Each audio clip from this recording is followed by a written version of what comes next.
Hey folks, kind of in a Sunday night emergency mode here before leaving town for a little vacation with my family. I want to respond. I feel a responsibility in some way to respond because I have a lot of thoughts about the assassination attempt on former President Trump and presidential candidate Trump. And I wanted to make some things clear. I've brought them up before. This channel is nonpartisan. I don't believe longevity is a partisan issue. I have friends and family who take NMN that are on all sides of the political spectrum, and I support them and love them all. I'm a centrist at heart. At times, I pretty much have leaned over my life. So I'm almost 60 years old. During my life, I've leaned Democratic. I had a stepfather who was friends with a presidential candidate, George McGovern, so quite a few decades ago. And my dad was friends with Bill Clinton's mother. So I had, family leanings towards Democratic presidents and presidential candidates. And so, yes, I'm outwardly also in the middle, but inwardly I have personal leanings. It goes from topic to topic. Quite frankly, with the right to take supplements, more Republicans support those rights than the Democrats do. And this is coming from Natural Products Association and plus my visits to Washington last year to Congress with congressmen. So I have, I'm basing that on something. I'm not just spouting that out, guys. I'm telling you that I spoke to congressional aides and a couple of Congress people, and that was my experience as well. Then on this issue, which is a hot issue for me, I have to lean, one direction on that one. But I support you all. I respect all people and the points of views of people. I respect your rights to have those points of views, to have personal choices and freedoms. We all deserve to live in a safe society. Nobody should be having, bullets shot at them just because they're standing up speaking their points of view. Like, that's just a bit too far. This has gone too far. And what I want to speak out against today, very firmly and very directly, I'm not trying to ruffle feathers with some of you viewers that don't agree with me. That's not the point. You have a right to those points of view, and you express them in the comments here, and you have that right. But this is too far. I do believe that probably this was a rogue lone shooter. This was a young kid who was impressionable, who got his hands on an assault rifle and took shots at people. And thank God that he didn't hit Trump, and God bless the families who, I know at least one person has passed away, and there's another person who was shot. God bless them and their families. And this is just awful what's gone on. But I believe this was brought on because of fear-mongering, because of the constant news headline that Trump is a threat to democracy. And that's where I draw the line. Like, I'm in the middle, and I want to support both parties and both points of views and sort of find middle ground. Like, I believe we need to find compromise and middle ground, whether it's with supplements, drugs. I've always stood for that, some kind of reasonable discussion. And that's what I've tried to promote here in the topics that I'm interested in here and focused on here. I've never said they're completely wrong. I've tried to see the FDA's points of view and Sinclair's points of view, but I don't agree with a lot of them, at least on the NMN subject, in making it, a supplement. So we come here to this point of the fear-mongering, right? I want to get back to that. I don't want to get off of my NMN tangent too much here today, but it is inspiring me to speak because I've never been afraid to stand up to the FDA. I had a doctor who's pro-NMN ask me before I went to Washington, aren't you afraid? Aren't you afraid of standing up to the government? Aren't you afraid they'll do something to you? You're standing up to the government and the pharmaceutical industry. This is an American, pretty prestigious doctor that I was speaking with. And I said, no, I can't afford to be afraid. I have children, and I don't believe fear is a strategy. Not in life, not in the tennis court, not on this channel. And if you watch these videos, you've seen me speak out against the mainstream media, social media, the algorithms that decide what videos are shown and what topics are shown. I've spoken out against, like I said, the government. I've spoken out against the medical community, big pharma, and I've done so without fear because I just can't, it's just a luxury I can't afford. And so this brings me to the specific point of the Trump assassination, in my view, the most remarkable aspect of it. I'm completely dumbfounded and struck by the way that he got up off the ground after being shot in the head, shot in the ear, how he was tackled to the ground by 30-something Secret Service agents.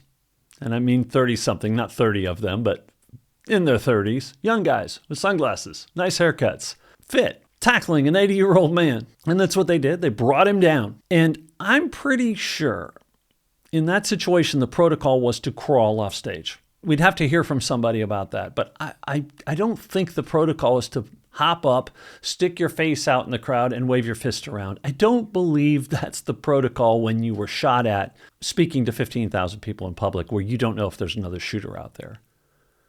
And I'm wondering what conversations were had in that few seconds on the ground when they were telling him what protocol is. And how he probably told them, no, I'm walking off this stage. I mean, that's what he did. So I'm assuming he told them, I'm walking off this stage. I don't believe it's protocol to stick your face out, expose yourself. So what's that tell us? It tells me that the guy that everybody's supposed to be afraid of is not afraid. He just got shot in the head, tackled by Secret Service, and popped up and in a fearless fashion, waved his fists in the air, shouted whatever, fight, whatever he shouted, and walked off the stage. Just remarkable. I'm going to show this video clip to my 13-year-old son. He's probably seen it already. He's online a lot. And I'm going to discuss it with him. But from the aspect of why be afraid? What is it doing for you? Why be afraid? Whatever you're afraid of in life. You know, look at this guy. He got shot in front of 15,000 people, tackled to the ground, and in fearless fashion got up. And I'm not trying to glorify Donald Trump. I know that maybe some of you hear it that way, but did you not see what we all saw? No matter where you are in the political spectrum, as I said before, you have to respect what you just saw. I mean, how many people on either side would have done that? You know, first of all, wow, the Secret Service, you know, they put their lives in front of whoever they're protecting. You know, yes, there were failures. There were clearly security failures. I don't know how you let someone crawl up on a roof 150 meters away from a presidential candidate and 15,000 people out there. How do you not, you know, who didn't secure that roof? It's nuts to me. That's just a complete and utter failure of security, whose ever fault that ends up, you know, being in the end. So it gave me, he inspired me, and to not be afraid to take a stand and say, this is too much. This is too far. Yeah, guilty as charged. I'm somewhat inspired by the guy who got shot in the head and tackled by Secret Service. I'm absolutely inspired by his fearless attitude and approach that I'm going to sit in front of you in a fearless manner and say, okay, you know, I'm not going to be afraid to say, wow, this touched me. And first and foremost, stop supporting the vitriol, the fear-mongering. Don't watch it. Turn it off. As soon as you hear that kind of language, this is a threat to democracy, just turn it off. Just ignore it. Stop watching it. Stop promoting it. The only way we'll make it stop is if we stop giving it oxygen. As I said, I don't think fear is a strategy. I don't think it is an action plan. I don't think fear gets anything done for you. I don't think fear ends wars. I don't think fear prevents wars. I think you need to be brave in life. And I've tried to do it here for all of you. I've tried to promote things without fear. I've tried to defend things without fear. Basically, when I say promote things, I mean promote your rights to things and my right to take things, natural ingredients specifically, right? So without fear of government, taking action against me, or social media, which has taken action against me. We know this. This is clear. We know this for a fact because I have the messages from them. They will not let me promote my channel any further. They will not show it outside the current viewership. They won't show it. I have the data. I have the analytics. I can't be afraid of that. I've just kind of gone along with it and said, okay, you're going to bottleneck me. You're going to filter me. You're not going to let me reach people. Imagine what they're doing to political opponents of their political agendas.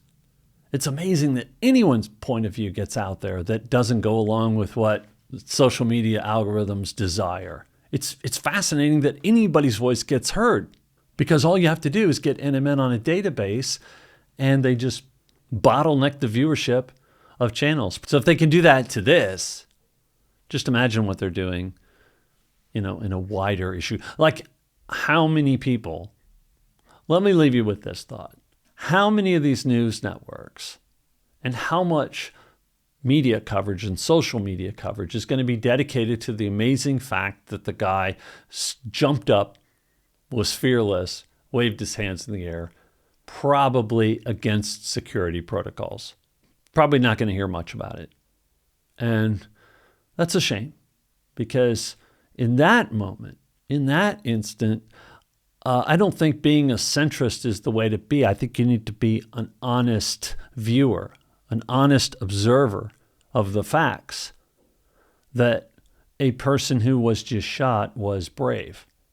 I don't know if any of you have seen people that have been shot before, but it's a difficult situation to witness. And it happened to me on 2 occasions when I saw people that were shot.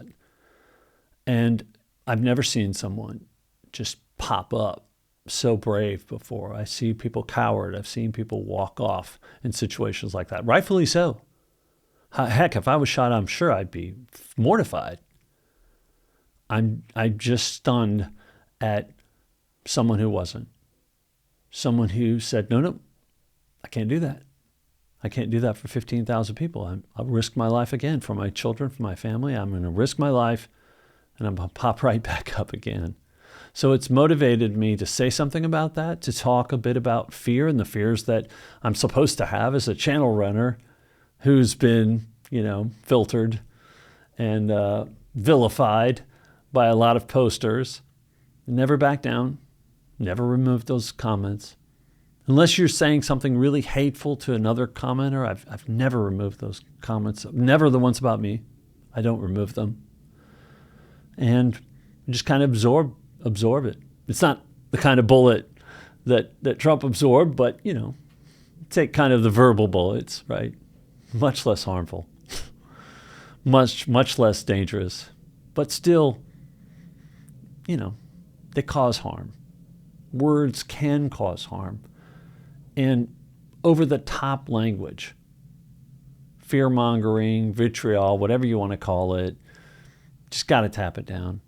Just got to lower the temperature. I'll leave you with that thought, and I wish you all the best. See you soon.